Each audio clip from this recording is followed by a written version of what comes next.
السلام علیکم ناظرین کرام، نئی ویڈیو میں آپ کو خوش آمدید کہتے ہیں۔ حکومت اور اسٹیبلشمنٹ کے لیے مشکلات بڑھتی جا رہی ہیں۔ عالمی منظرنامہ بڑی تیزی سے تبدیل ہو رہا ہے اور اس وقت دفتر خارجہ سے لے کر اس حکومت کی دوڑیں لگی ہوئی ہیں۔ آج کی سب سے بڑی بریکنگ نیوز تو یہ ہے کہ جسٹس سید منصور علی شاہ پاکستان پہنچ چکے ہیں اور کل سپریم کورٹ کے اندر بھی ان کی انٹری ہونے جا رہی ہے۔ اس سے پہلے جسٹس یحییٰ آفریدی کی جانب سے کچھ بڑے فیصلے کیے گئے، یعنی یحییٰ آفریدی نے قاضی صاحب کے لگائے گئے تمام افسران کو ہٹانے کا فیصلہ کر لیا ہے۔ خاص طور پر جو چیف جسٹس کا سیکرٹری ہوتا ہے اس کو ہٹایا جا رہا ہے اور نیا ایگزیکٹو افسر محمد عارف کو تعینات کیا جا رہا ہے، جبکہ جو رجسٹرار سپریم کورٹ ہیں ان کو بھی تبدیل کیا جائے گا، ہٹایا جائے گا اور بہت جلد نیا رجسٹرار سپریم کورٹ میں لگایا جائے گا۔ اب ذرا میں بتا دوں آپ کو کہ عالمی محاذ پر کیا چل رہا ہے۔ ایک تو آج حکومت نے بڑا بلنڈر کیا، یعنی انتہائی سستی حرکت کی۔ امریکی 62 کے قریب کانگریس مین خط لکھتے ہیں جو بائیڈن کو کہ پاکستان میں عمران خان کے ساتھ اچھا سلوک نہیں ہو رہا اور پاکستان کی جمہوریت بھی خطرے میں ہے، لہٰذا آپ اپنا کردار ادا کریں۔ اس کے جواب میں پاکستان سے فارم 47 والے 160 MNA سے خط لکھوایا گیا، جس میں کہا گیا کہ امریکہ پاکستان کے معاملات میں مداخلت نہ کرے۔ عمران خان بہت بڑا غدار اور بہت بڑا مجرم ہے، ایون وہ تو امریکہ کی لاس اینجلس کی عدالتوں سے بھی مفرور ہے، لہٰذا امریکہ عمران خان کی کسی طرح کی طرفداری مت کرے۔ ہم ایک آزاد ملک ہیں، خود مختار ملک ہیں، لہٰذا امریکہ ہمارے معاملات میں انٹرفیرنس نہ کرے۔ اور عمران خان 9 مئی انہوں نے کروایا، مار دھاڑ کروائی، یہ کیا وہ کیا۔ بندہ ان سے پوچھے کہ آپ کی اوقات کیا ہے؟ 2 ٹکے کے بھکاری ہو۔ کانگریس مین نے تو سپر پاور کے صدر کو خط لکھا کہ تم کردار ادا کر سکتے ہو، تمہارے ایک خط سے حکومتیں گر جاتی ہیں، حکومتیں بن جاتی ہیں۔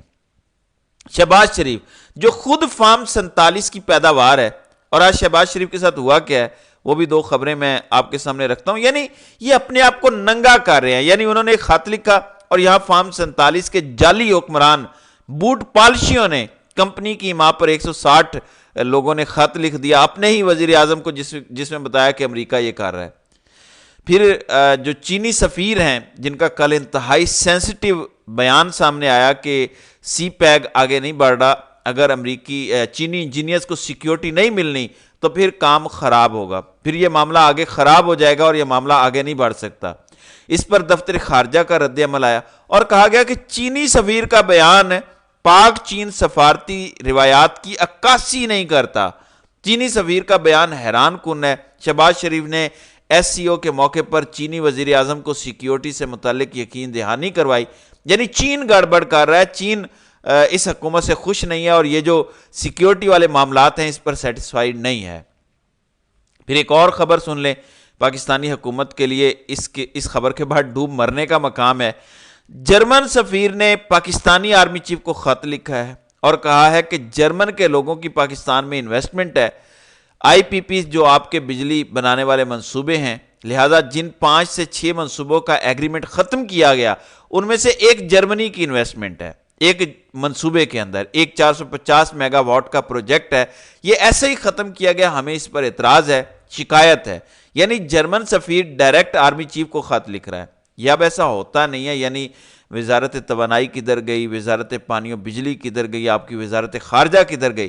یعنی اگر ان کو کام ہے، کوئی کنسرن ہے تو وزارت خارجہ کو لکھیں، توانائی کو لکھیں، وہ ڈائریکٹ آرمی چیف کو لکھ رہے ہیں کیونکہ وہ اتنے بے وقوف نہیں ہیں۔ انہیں بھی پتہ ہے کہ اصل حکمران پاکستان میں ہے کون اور حکومت اصل میں کمپنی سرکار کی ہے۔ انہوں نے خط لکھ دیا کہ بھائی یہ والے ہمارے کنسرن ہیں اور اس پر دفتر خارجہ مذمتیں کرتا پھر رہا ہے۔ خبر ہے کہ جرمن سفیر کی جانب سے IPPs کے معاملے پر آرمی چیف کو لکھے گئے خط پر ترجمان دفتر خارجہ کا رد عمل۔ جرمن سفیر کی جانب سے آرمی چیف کو خط سمجھ سے بالاتر ہے۔ جرمن سفیر کو متعلقہ وزارتوں کو اس حوالے سے اعتماد میں لینا چاہیے۔ وہ کیوں لے اعتماد میں؟ وہ وزیر اعظم کو اعتماد میں نہیں لیتے اور وزیر اعظم کے ساتھ ملاقات میں وہ آپ کو تلاشی نہیں دیتے۔ وہ جانتے ہیں کہ آپ کی اوقات کیا ہے، اس وزیر اعظم کی حیثیت کیا ہے ان فارم 47 کے وزراء کی، اس لیے انہوں نے ڈائریکٹ انہی کو خط لکھا کہ آپ کنسرنڈ پرسن ہیں، آپ ہمارا کام کر سکتے ہیں، اس لیے یہ خط ہم آپ کو لکھ رہے ہیں۔ پھر زلم خلیل زاد بڑے پرومیننٹ ڈپلومیٹ ہیں افغان وار کے اندر. جب امریکہ نے نکلنا تھا افغانستان سے، جو قطر کے اندر ٹاکس چلی، زلمے خلیل زاد ایک بڑا فگر ہے اس خطے کے اندر، بڑا ایکٹیو ان کا رول رہا پاکستانی معاملات میں بھی.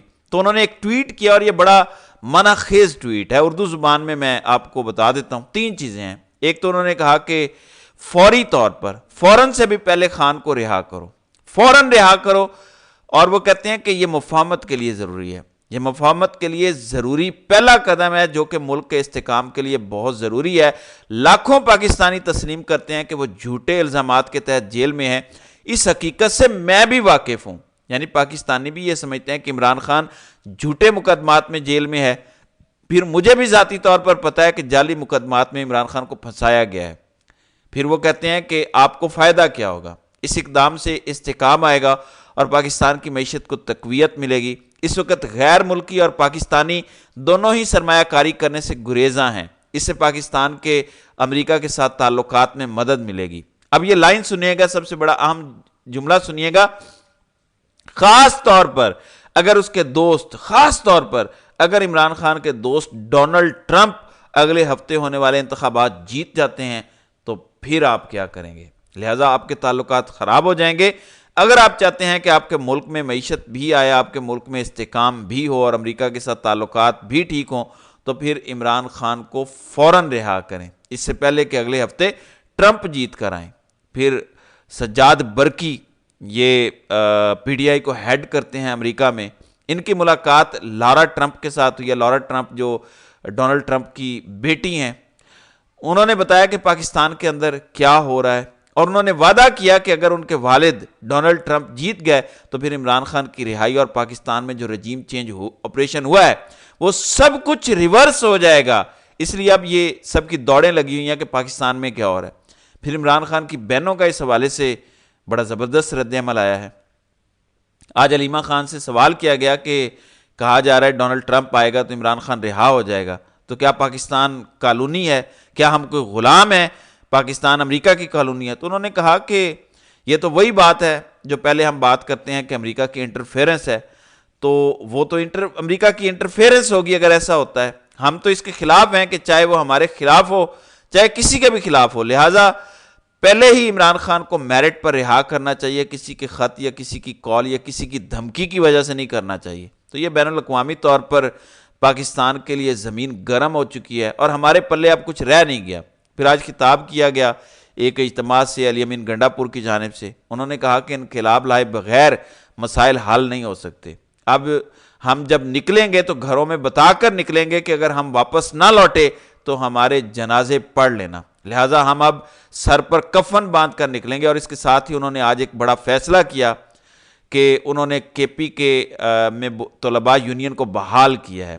پھر اسلام آباد ہائی کورٹ اور اڈیالہ جیل سے خبریں ہیں عمران خان اور بشرا بی بی کے خلاف 190 ملین پاؤنڈ کیس کی سماعت بشرا بی بی اور ان کے وکیل کی عدم پیشی کے باعث بغیر کارروائی کے کل تک ملتوی ہوئی ہے. یعنی اڈیالہ جیل میں آج اس حوالے سے سماعت نہیں ہو سکی. پھر اعظم سواتی کے ریمانڈ کو لے کر بڑی خبر ہے. اعظم سواتی کو کل انسداد دہشت گردی عدالت میں پیش کیا جائے.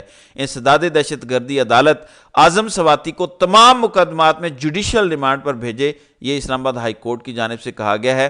اسلام آباد ہائی کورٹ نے انسداد دہشت گردی عدالت کو اعظم سواتی کا تمام 8 مقدمات میں مزید جسمانی ریمانڈ لینے سے روک دیا.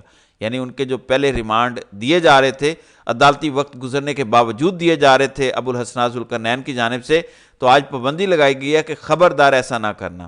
اور اب اس وقت ایک طوفان آیا ہوا ہے نون لیگ کے اندر اور ہر جگہ. یعنی یحییٰ آفریدی کے آ جانے کے بعد کیا چینج آیا. چھوڑیں یحییٰ آفریدی کو، قاضی کے جانے کی وجہ سے اب ریمانڈ ہی کل عدم ہونا شروع ہو گئے ہیں. یعنی اتنی عدلیہ مضبوط نظر آ رہی ہے. پھر جو کل دھلائی کی تھی ابو الحسنات کی، تو آج میاں گل حسن ذرا ٹھنڈے نظر آئے. انہوں نے اس کی وضاحت پیش کی. صحافی رپورٹ کر رہے ہیں کہ گزشتہ دنوں کی نسبت آج ڈویژن بینچ میں سماعت ٹھنڈے انداز میں جاری رہی. انسداد دہشت گردی کے جج ابو الحسنات کی وضاحت عدالت میں پیش ہوئی. ابو الحسنات کے تمام مقدمات کا ریکارڈ طلب کیا. اگر حتمی طور پر 6:30 بجے جسمانی ریمانڈ دیا گیا تو پھر کیا غلط ہے؟ جج کے مطابق 13 مقدمات تھے. اس تمام عمل میں وقت تو لگتا ہے. تو ابو الحسنات نے وضاحت دی کہ اصل میں مقدمات زیادہ تھے، اس لیے لیٹ ریمانڈ دیا. تو یہ ذرا سی پرابلم ہو گئی۔ تو میاں گل حسن اورنگزیب نے بھی کہا کہ ایک بندے کا جسمانی ریمانڈ ہوا، ریمانڈ ختم ہونے پر دوسرا ریمانڈ لے لیا گیا۔ جج کو کہنا چاہیے تھا کہ 5 اکتوبر کا مقدمہ ہے، مجھ سے ریمانڈ کیسے مانگ رہے ہو؟ میرا گزشتہ روز کا غصہ قابل جواز نہیں تھا، مجھے اس پر افسوس ہے۔ یعنی جو کل انہوں نے کہا کہ یہ کیا شخص ہے ابوالحسنات، اس کے بغیر کیا انصاف کے ادارے نہیں چل سکتے، تو کہتے ہیں کہ مجھے اس پر افسوس ہے، جج ہمارے سامنے نہیں تھے، مجھے اس طرح نہیں کرنا چاہیے تھا، ہم جو فیصلے میں نہیں لکھ سکتے وہ ہم عدالت میں بھی نہیں کہہ سکتے۔ تو میاں گل حسن آج تھوڑے سے اس معاملے سے پیچھے ہٹے ہیں۔ پھر عامر فاروق اور جسٹس سمن رفعت امتیاز نے ایمان مزاری اور ان کے شوہر کا جسمانی ریمانڈ کالعدم قرار دیا ہے اور جوڈیشل آرڈر کو بھی سسپینڈ کیا، لہٰذا یہ ایک بڑا چینج ہے۔ اعظم سواتی کا ریمانڈ سسپینڈ، ہادی چٹھا اور ایمان مزاری کا جسمانی ریمانڈ سسپینڈ۔ پھر آئینی ترمیم کے حوالے سے جو ہے وہ خبر آ رہی ہے کہ جماعت اسلامی نے آئینی ترمیم سپریم کورٹ میں چیلنج کرنے کا فیصلہ کیا ہے۔ سینئر وکلاء کا پینل تشکیل دے دیا گیا ہے لیاقت بلوچ کے مطابق۔ اور اس کے علاوہ جو آج اسلام آباد میں سماعت ہونی تھی، فل کورٹ سماعت، ججز کو جو ہراساں کیا گیا، جسٹس طارق محمود جہانگیری کی جعلی ڈگری اور باقی معاملات تھے، لیکن جسٹس محسن اختر کیانی کی عدم دستیابی کی وجہ سے آج سماعت نہیں ہو سکی اور وہ کاز لسٹ بھی منسوخ کر دی گئی ہے۔ تو ناظرین کرام، آپ کی اس ویڈیو کے حوالے سے کیا رائے ہے؟ آپ اپنی رائے کا اظہار کامنٹ سیکشن میں ضرور کیجیے گا۔